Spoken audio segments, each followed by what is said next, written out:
اللهم صل على محمد وآل محمد اللهم صل على محمد وآل محمد اللهم صل على محمد وآل محمد بسم اللہ الرحمن الرحیم۔ مشہور روایت ہے کہ عرب کے کسی شہر میں ایک سنارن رہتی تھی جس کا صرف ایک ہی لڑکا تھا۔ ایک روز جب سنارن کنویں پر پانی بھرنے گئی تو اس کا لڑکا بھی اس کے ساتھ ہو لیا۔ سنارن لڑکے کو کنویں کے قریب بٹھا کر پانی بھرنے لگی۔ کنویں کے دوسری طرف ایک کمہار رہتا تھا جس کی بھٹی اس وقت خوب دہک رہی تھی۔ لڑکا کھیلتے کھیلتے اس طرف نکل گیا۔ سنارن جب پانی بھر چکی تو کنویں کے قریب لڑکے کو نہ پا کر خیال کیا کہ گھر چلا گیا ہوگا۔ واپس گھر پہنچی تو گھر پر بھی لڑکا موجود نہ تھا۔ آخر ماں تھی بہت پریشان ہوئی اور روتی پیٹتی اپنے لخت جگر کی تلاش میں دوبارہ گھر سے نکلی۔ کنویں کے قریب آئی، جگہ جگہ ڈھونڈا، سرگرداں و پریشان پھرتی رہی، ہر ایک سے پوچھا مگر کوئی سراغ نہ ملا، کہیں پتہ نہ چلا۔ اسی طرح شام ہو گئی۔ یکایک شور ہوا کہ سنارن کا لڑکا کمہار کے آوے میں گر کر جل گیا ہے۔ یہ سن کر اسے انتہائی صدمہ ہوا اور اس قدر روئی کہ غش آ گیا۔ عالم غشی میں کیا دیکھتی ہے کہ ایک معظمہ نورانی چہرہ نقاب پوش تشریف لائی ہیں اور فرماتی ہیں کہ غم نہ کر، تیرا لڑکا بہت جلد تجھ سے ملے گا۔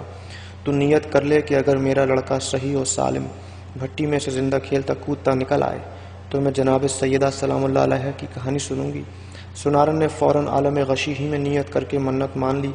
جب آنکھ کھلی تو واقعی سنارن نے دیکھا کہ لڑکا خدا کے فضل و کرم سے ہنستا کھیلتا زندہ سلامت چلا آ رہا ہے اور ایجاد جناب سیدہ سے اس کے جسم پر آگ نے کوئی اثر نہیں کیا، یہاں تک کہ لباس بدن بھی محفوظ رہا۔ اللہم صلی علی محمد وآل محمد۔ سنارن بچے کو لے کر خوشی خوشی بازار گئی، 2 پیسے کی شیرنی لی اور پڑوسیوں سے کہا کہ میری مراد پوری ہوئی، میرے گھر چل کر جناب سیدہ سلام اللہ علیہ کی کہانی سنا دو اگر کسی کو یاد ہو۔ 6-7 گھر پھری لیکن ہر ایک نے یہی کہا کہ نہ ہمیں کہانی یاد ہے اور نہ اتنی فرصت کہ ان فضول باتوں کی طرف توجہ دیں۔ سنارن سب سے مایوس ہو کر جنگل کی طرف چل دی۔ کچھ دور چل کر وہی نقاب پوش معظمہ نظر آئیں اور فرمایا کہ اے خاتون مت رو، چادر بچھا کر بیٹھ جا، میں کہانی کہتی ہوں تو سن۔ پھر آپ نے فرمایا شہر مدینہ میں ایک یہودی رہتا تھا، اس کی لڑکی کی شادی تھی۔ وہ یہودی جناب رسول خدا صلی اللہ علیہ وآلہ وسلم کی خدمت میں آیا اور کہنے لگا کہ میری لڑکی کی شادی ہے، آپ اجازت دیں تو میں شرف پاؤں کہ جناب سیدہ میرے گھر تشریف لے چلیں۔ آپ نے فرمایا کہ اس امر کے مالک علی ہیں۔ یہ سن کر حضرت علی کی خدمت میں حاضر ہوا اور عرض کیا کہ آپ اجازت دیں تو جناب سیدہ میرے گھر تشریف لے چلیں۔ آپ نے فرمایا کہ اس امر کی مالک خود جناب سیدہ ہیں۔ اس کے بعد یہودی نے جناب سیدہ کے دروازے پر آواز دی کہ اے بنت رسول، میری لڑکی کی شادی ہے، اگر آپ تشریف لے چلیں تو میری عزت بڑھ جائے گی۔ آپ نے فرمایا کہ جناب امیر علیہ السلام سے اجازت لے لوں تو چلوں۔ یہودی نے کہا کہ میں جناب رسول خدا اور حضرت شیر خدا کی خدمت میں گیا تھا، سب نے آپ ہی کو مختار کیا ہے۔ جناب سیدہ یہ سن کر متفکر ہوئیں۔ اتنے میں جناب رسول خدا خود تشریف لے آئے اور جناب سیدہ نے فرمایا کہ بابا جان، یہودی کی یہاں سے آدمی آیا ہے، آپ کیا فرماتے ہیں، اس کے گھر جائیں یا نہ جائیں؟ آپ نے فرمایا بیٹی تم کو اختیار ہے۔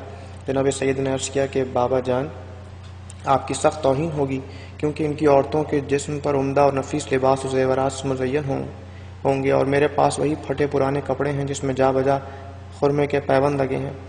رسول خدا نے فرمایا بیٹی اسی حالت میں جاؤ جو مرضی معبود۔ چنانچہ جناب سیدہ جانے کو تیار ہو گئیں۔ اپنی ڈیوڑی تک نہ پہنچی تھیں کہ حوران جنت آسمان سے نازل ہوئیں اور جناب سیدہ کو لباس فاخرہ پہنایا۔ کچھ حوریں دائیں اور بائیں اور کچھ پیچھے اور کچھ آگے روانہ ہوئیں۔ اس شان سے جناب سیدہ کی سواری یہودی کے مکان پر پہنچی۔ جو ہی آپ یہودی کے مکان پر پہنچی تمام مکان آپ کے نور سے روشن ہو گیا اور ایسی خوشبو پھیلی کہ دور دور تک خوشبو محسوس ہونے لگی۔ یہ شان و وقار دیکھ کر تمام یہودی عورتیں بے ہوش ہو گئیں۔ تھوڑی دیر کے بعد سب کو ہوش آیا مگر دلہن کو ہوش نہ آیا۔ لاکھ تدبیریں کی مگر سب بے سود ثابت ہوئیں۔ دیکھا تو معلوم ہوا کہ روح قفس عنصری سے پرواز کر چکی ہے۔ آنن فانن شادی کا مکان ماتم کدہ بن گیا۔ جناب سیدہ کو یہ دیکھ کر بہت تشویش ہوئی اور فرمایا کہ اطمینان رکھیے، ابھی ہوش آ جاتا ہے۔ اس کے بعد فوراً آپ نے 2 رکعت نماز پڑھ کر دعا کے لیے ہاتھ بلند کیا اور کہا کہ اے میرے معبود، میں بنت رسول ہوں، صدیقہ نام رکھا ہے تو نے بطول کا، جھوٹا نہ کیجیو مجھے صدقہ رسول کا۔ اے میرے معبود برحق، میں تیرے رسول کی بیٹی ہوں، میری عزت تیرے ہاتھ میں ہے۔ تمام لوگ یہی کہیں گے کہ سیدہ کے آتے ہی دلہن ختم ہو گئی، خانہ شادی خانہ غم بن گیا۔ کچھ دیر نہ گزری تھی کہ آپ کی دعا قبول ہوئی اور دلہن کلمہ شہادت پڑھتی ہوئی اٹھ بیٹھی۔